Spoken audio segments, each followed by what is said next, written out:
Assalamu alaikum wa rahmatullahi wa barakatuh.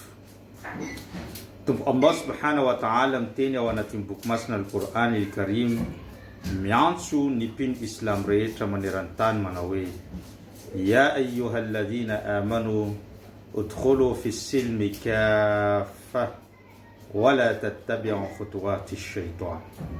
Sadaqallahu al-aliyyul azim. Teny Allah subhanahu wa ta'ala miantso an'ireo mpino manao hoe: oy anareo mpino islam, midira anareo ao anatin'ny fanoloran-tena tanteraka, ao anatin'izany finoana islam izany, ary aza manaraka ny famindra ny devoly ianareo. Petraka ny fanontaniana manao hoe: ahoana moa ny famindra ny devoly? Ny famindra ny devoly dia tsy milaza aminao mivantana izy hoe ataovy ity zavatra ity na ataovy ity fahotana ity, fa entiny amin'ny dingana tsirairay ianao mandra-pahatongavanao amin'ny tanjona zay tiany atongavana. Tamin'ny vanim-potoana ny mpaminany Nuh alayhi salam dia nisy olona dimy zay manamboninahitra sy mpanompo ny Allah. Rehefa maty izy ireo dia tonga ny devoly amin'ny endrika lahantitra. Ny teny tamin'ireo vahoaka hoe: raha malahelo anareo amin'ny fahafatesan'ireto olona mendrika sy tsara fanahy reto, dia andao ananganantsika tsangam-bato dia avelantsika eto ivelan'ny moské izy ity, dia rehefa avy manao soalatsika dia miarahaba izy ireo sy manao doantsara ho an'ireto olona reto. Nanaiky ny vahoaka rehetra tamin'izay fotoan'izay ka nanangana tsangam-bato teo ivelan'ny moské.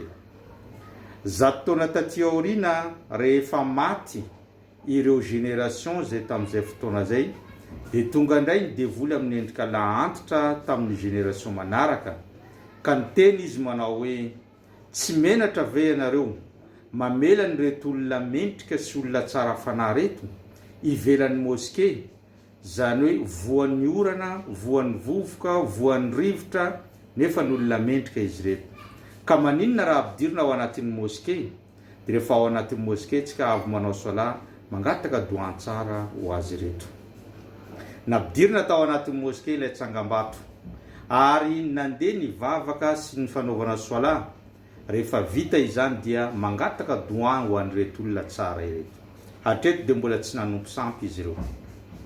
Zato taona taty aoriana rehefa maty reto olona reto, dia tonga indray ny devoly amin'ny endrika lahantitra, ka niteny azy ireo hoe: ny raibenareo, ny olon-dehibenareo teto reny dia nanompo an'ity sarivongana ity, ka tsy tokony hanao zavatra hafa tsika afa-tsy hanompo an'ity zavatra ity. Teo dia nanaiky ny génération rehetrarehetra ka niara nanompo an'izany sarivongana izany. Teo dia tanteraka ny tanjon'ny devoly hanary ny zanak'olombelona hiala amin'ny fanompona ny Allah, ka lasa nanompo sampy izy ireo, ary nanomboka teo tamin'ny tantaran'izao tontolo izao no nisy fanompoan-tsampy voalohany tamin'ny vanim-potoana ny mpaminany Nuh alayhi salam. Ary izany indrindra no nandefasan'ny tompo Allah subhanahu wa ta'ala mpaminany Nuh mba hanala ny vahoaka sy antso azy ireo hiala amin'ny fanompona sarivongana, ka andeha hanompo ny tompon'izao tontolo izao. Lesona azontsika amin'izany tantara izany, efa zay mihitsy ny famindra na paikady apetraky ny devoly eo amin'ny fiainantsika. Tsy miteny mivantana izy hoe ataovy ty fahotana ty, fa entiny amin'ny ambaratonga, amina dingana étape par étape, zay vao tonga amin'ny tena dingana tiany tratrarina ianao. Ka mila matahotra tsika sy mila mailo hatrany, ary zay mahatonga ny tompo Allah miteny matetika ao anatin'ny Qur'an hoe: aza manaraka ny famindra ny devoly ianareo, fa izany dia fitaka lehibe eo amin'ny fiainareo.